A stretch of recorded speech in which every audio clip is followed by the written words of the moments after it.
Now, the South African Health Products Regulatory Authority, Sahpra, says that this week's High Court ruling allowing the use of Ivermectin to combat COVID-19 was not a victory against itself or Health Minister Dr Zweli Mkhize.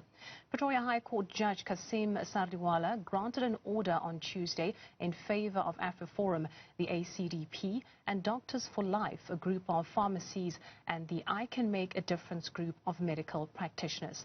Well, joining me now is Baron Oys, Head of Research at AfriForum. A very good afternoon to you, and thank you so much for joining us. Good afternoon. It's a privilege. Thank you.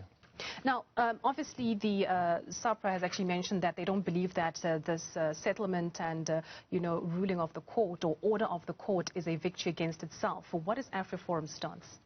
Of course, I think the important thing to mention is that it's a real big victory for patients and for doctors, because the practical implications of this settlement that was made a ruling, and of course there was a part of the ruling that was not actually part of the original settlement. We can also reference to that later.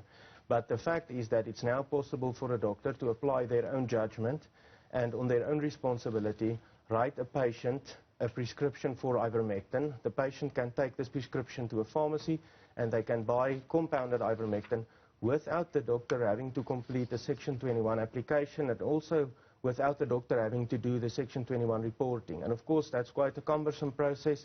It was actually, in practical terms, limiting access to Ivermectin, and this is why this is a victory. It's a victory for doctors to use it and for patients to have access to it. And I mean, Baron, there were some people that criticized the use of Ivermectin as part of the fight against COVID-19 when it first came out that it actually could be used in the battle against the virus. So what do you say to that? Because, I mean, the argument there was that it's oftentimes used for animals, to remove parasites from animals, and it might be harmful to humans. But there was a bit of medical research that said that Ivermectin in a smaller form is actually used against some sort of illnesses already in the country.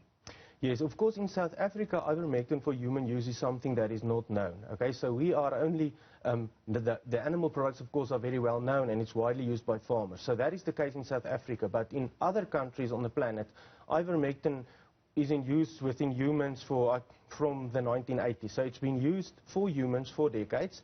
And the whole thing surrounding Ivermectin and COVID-19 actually started when there was some research done in a lab, and they discovered that Ivermectin, there's an impact on the virus. Then some countries started a massive rollout, and I think it's good for me to mention one example only. In the country of Peru, they did a massive rollout of Ivermectin. If you look at 9 states where there was a very intensive rollout, they rolled out more than 2.2 million dosages of Ivermectin. And in those states, if you look from the time of peak deaths to 30 days after that, you had a reduction of 74% in excess deaths in that country.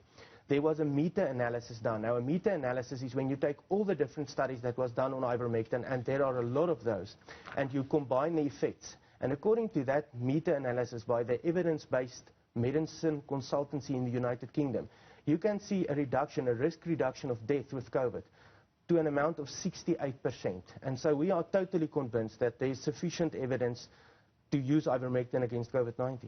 And I mean, in those countries that were using Ivermectin, and as you mentioned, they saw drastic reductions in the deaths due to COVID-19 complications. Were there any adverse side effects or just regular side effects that were mentioned from its use?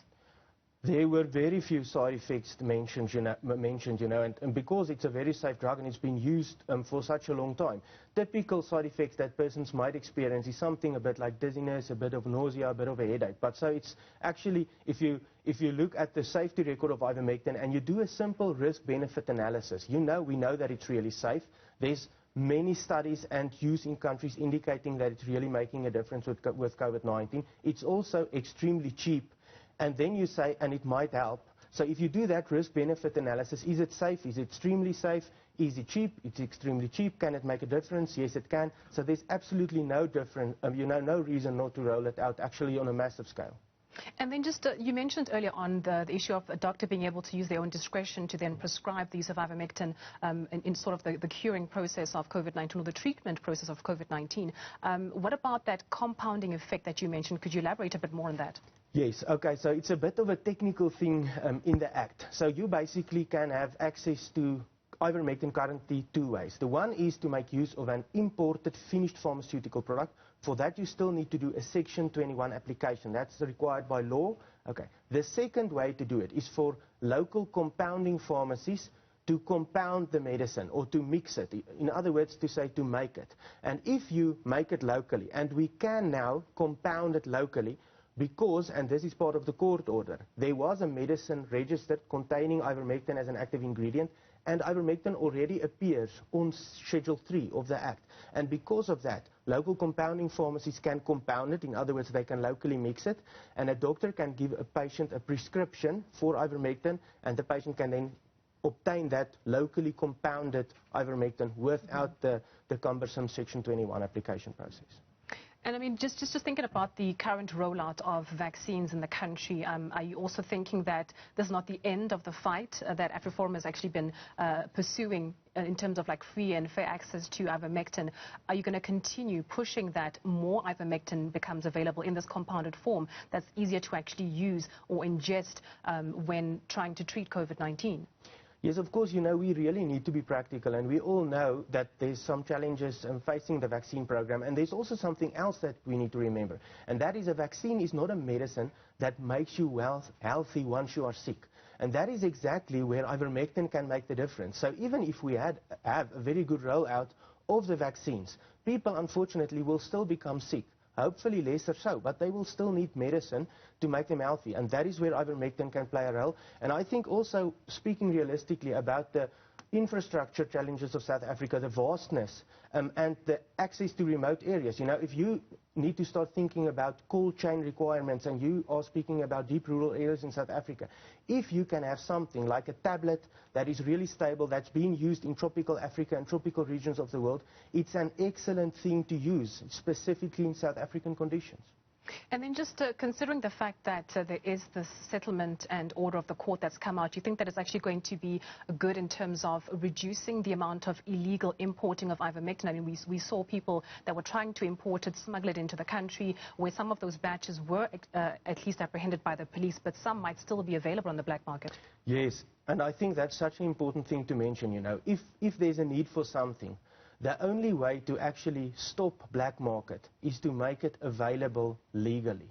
And we must also always remember, people, to buy something on the black market is something you never ever want to do, because you simply do not know what you're going to get. And there was actually a study conducted about the quality of available ivermectin, and some of the ivermectin that was obtained was this black market ivermectin. And luckily, in that same study on the quality of ivermectin, 2 local compounding pharmacies also supplied locally compounded ivermectin to the scientists. And the conclusions of that study is actually that the locally compounded ivermectin is of an absolute excellent quality. So yes, of course, if it's legally available and it's easily accessible, we will stop this evil black market trade that exists. Well, let's leave it there for this afternoon. Thank you so much for joining us. That was Barend Ace, who is Head of Research at AfriForum. Still